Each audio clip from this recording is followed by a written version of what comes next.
To three start. अध्यक्ष महोदय, मैं राष्ट्रपति जी के अभिभाषण पर प्रस्तुत धन्यवाद प्रस्ताव का समर्थन करने के लिए खड़ा हुआ हूं। जहां तक उद्योगों की स्थिति का सवाल है, उनकी हालत दयनीय है। इस देश के परंपरागत उद्योग लघु उद्योगों में बदल गए हैं।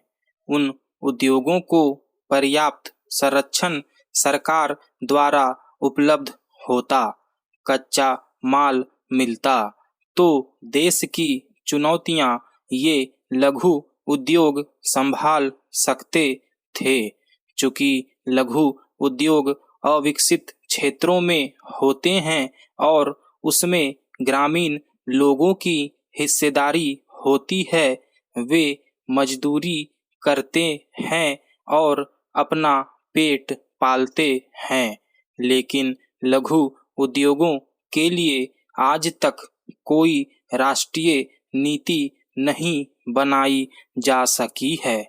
यदि इस दिशा में सरकार द्वारा कदम उठाया गया होता और इन उद्योगों को कच्चा माल गांवों में ही मिलता तो किसान को उसकी उपज का सही कीमत तत्काल मिलती।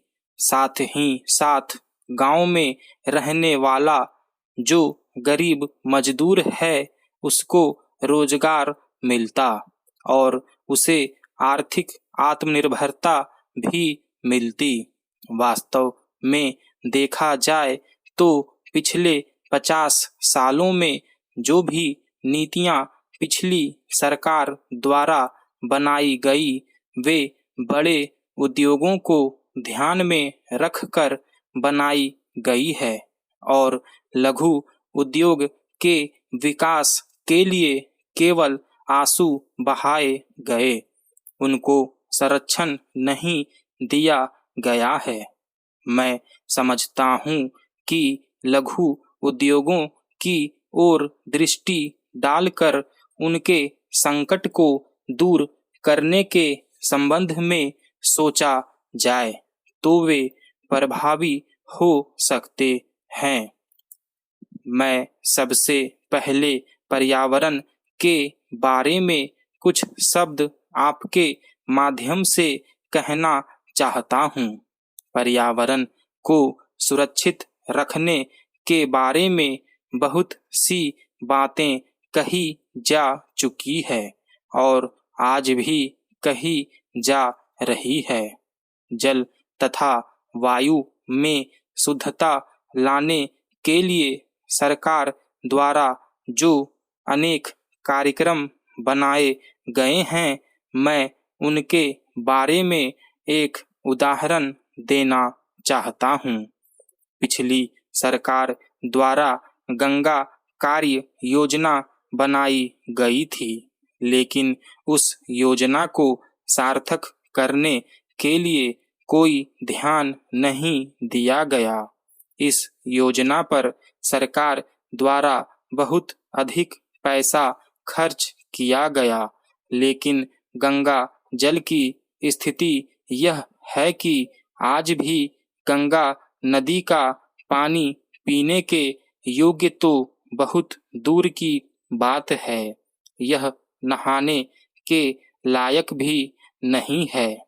सामाजिक और धार्मिक दृष्टि से गंगा बहुत पवित्र मानी जाती है।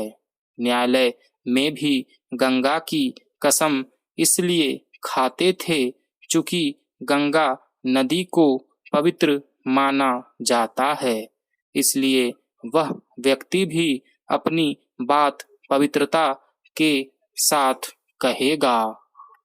लेकिन आज स्थिति यह है कि गंगा ऊपर से लेकर नीचे तक प्रदूषित हो गई है।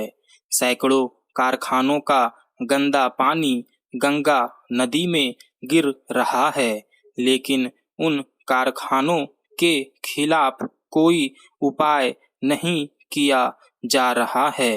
कारण यह है कि जब भी उनके खिलाफ कोई कार्यवाही की जाती है तो कारखानों के मालिक प्रमाण पत्र दिखा देते हैं जो उनको सरकारी अधिकारी द्वारा दिया गया है कि उनके द्वारा गंगा को प्रदूषित नहीं किया जा रहा है। इसके साथ ही मैं एक महत्वपूर्ण बात जल नीति के बारे में कहना चाहता हूँ। शायद हिंदुस्तान में सबसे ज्यादा बरसात होती है। इस बात से भी सब परिचित हैं कि आज भी हमारे देश में अन्न उत्पादन भगवान के भरोसे हो रहा है। अगर समय पर बरसात हो जाए तो उत्पादन अधिक हो जाता है, अन्यथा प्रदेश अकाल और सूखे की चपेट में आ जाते हैं। सच्चाई यह है कि पिछली सरकार ने बरसात के पानी का संग्रह करने के बारे में कभी विचार नहीं किया और बरसात का पानी समुद्र में बहकर बेकार हो जाता है।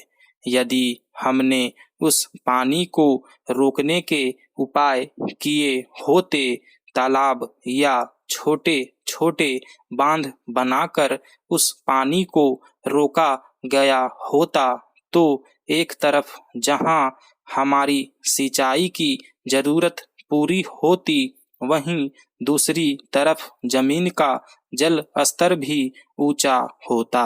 मैं समझता हूँ कि सरकार द्वारा जो जल नीति बनाने की घोषणा की गई है उसमें आसमान से प्राप्त जल की व्यवस्था पर भी चिंता प्रकट की गई होगी।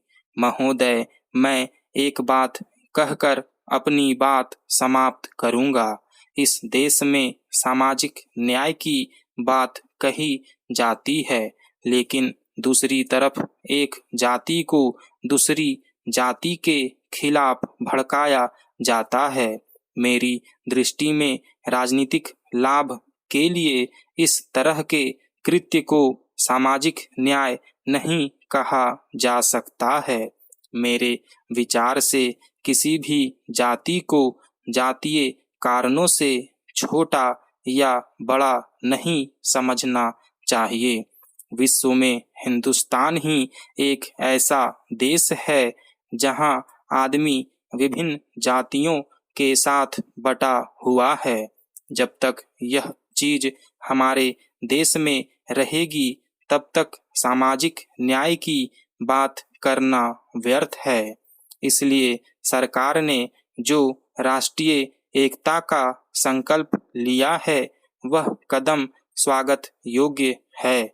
जब तक देश में राष्ट्रीय एकता की भावना पैदा नहीं होगी तब तक हम देश का विकास नहीं कर सकते हैं। अंत में अपनी बात समाप्त करते हुए मैं प्रभु से कामना करता हूँ कि यह सरकार चुनौतियों और संकल्पों को आकार देने में सफल होगी। स्टॉप।